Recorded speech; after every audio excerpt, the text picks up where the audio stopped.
Uniform civil code کے سلسلے میں جمعیت علماء ہند کا اپنا اسٹینڈ بہت کھلا ہوا اسٹینڈ ہے، اور وہ ہر مسلمان کا اسٹینڈ ہے۔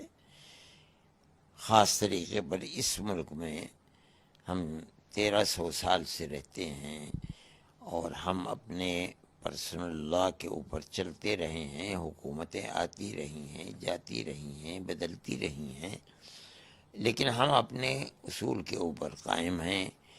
جیسے جیسے یہ ملک آزادی کے قریب پہنچتا رہا، جمعیت علماء، مفتی کفایت اللہ صاحب، مولانا مدنی صاحب، مولانا ابوالکلام آزاد، یہ لوگ برابر گاندھی جی، نہرو جی، موتی لال نہرو ان کو خطوط لکھتے رہے کہ آپ ہمیں یہ گارنٹی دیجئے کہ ملک کی آزادی کے بعد ملک کا دستور سیکولر دستور ہوگا، اور ہمیں اپنے مذہب پر آزادی کا پورا حق ہوگا۔ تو وہ برابر جوابات دیتے رہے اور کہتے رہے کہ ملک آزاد ہوگا تو ملک کا دستور سیکولر دستور ہوگا۔ ہمارے پاس ان کے خطوط موجود ہیں، اور اخبارات کے اندر یہ چیز موجود ہے۔ ہم برابر اس کے سلسلے میں کام کرتے رہے، یہاں تک کہ ملک آزاد ہو گیا۔ ملک کے آزادی کے بعد گاندھی جی کا قتل ہوا۔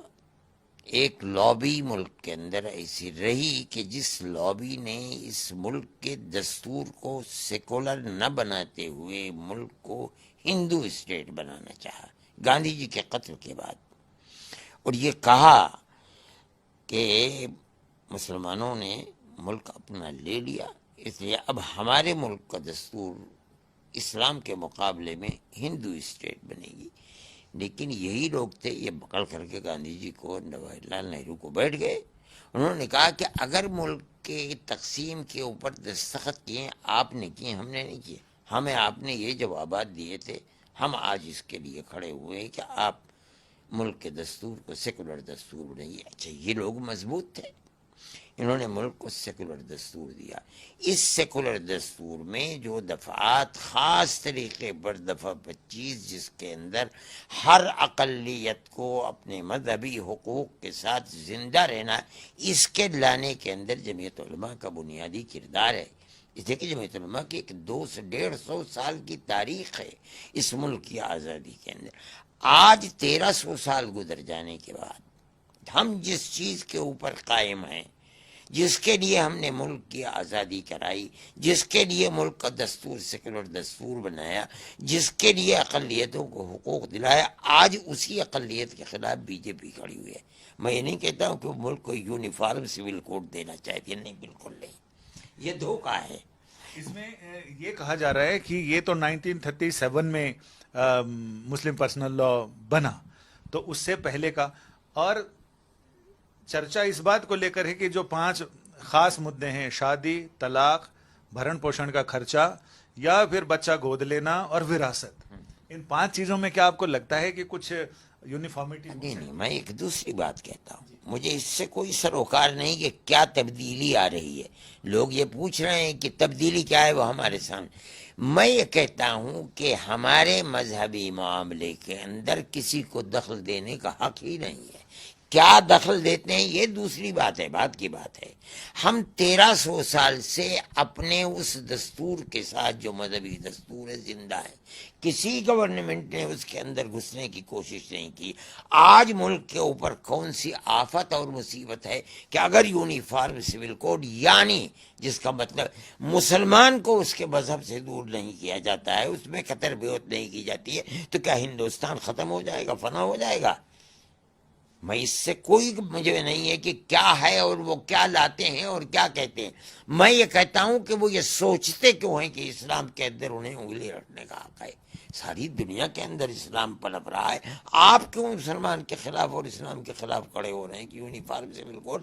ملک کے اوپر کون سی آفت آ رہی ہے کہ اگر مسلمان اپنے دستور کے اوپر زندہ رہے گا تو کون سی مصیبت اور قیامت قائم ہو جائے گی؟ آپ نے 22 صفحے کے جو گیاپن دیا ہے آئین کمیشن کو، اس میں یہی ساری چیزیں، اس کے علاوہ بھی کچھ اور؟ ہم نے یہی بات کی، ہم نے 22 صفحے کا نہیں، وہ مسلم پرسنل لا بورڈ نے دیا، میں بھی اس کے اندر شریک ہوں، جمعیت علماء نے مستقل اپنا دیا، ہم نے بہت چھوٹا سا دیا ہے۔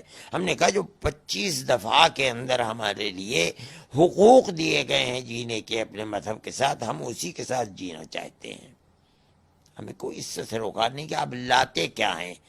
ہمارا عقیدہ یہ ہے کہ جو اسلام نے ہمیں دیا ہے اس سے بہترین آپ کچھ لا نہیں سکتے.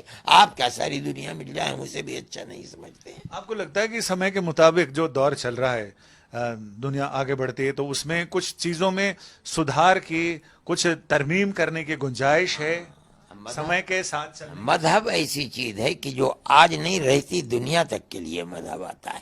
مذہب یہ چیز نہیں ہے کہ جو بدلتا رہے گا. جو آدمی مذہب کی بنیاد ہے رسول اللہ صلی اللہ علیہ وسلم، وہ جس مذہب کو لے کر کے آئے وہ قیامت تک چلنے والا مذہب ہے. اس کے اندر کوئی تغیر و تبدل نہیں ہے.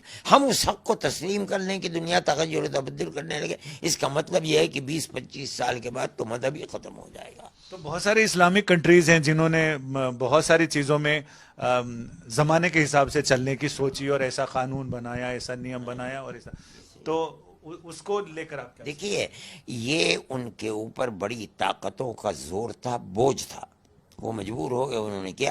لیکن ان کے اندرونی زندگی اس کے بالکل الگ ہے. وہاں مسلمان آزاد ہے اپنی مذہبی زندگی کے ساتھ جیتا. یہ الگ بات ہے کہ انہوں نے کیا دستور بنایا.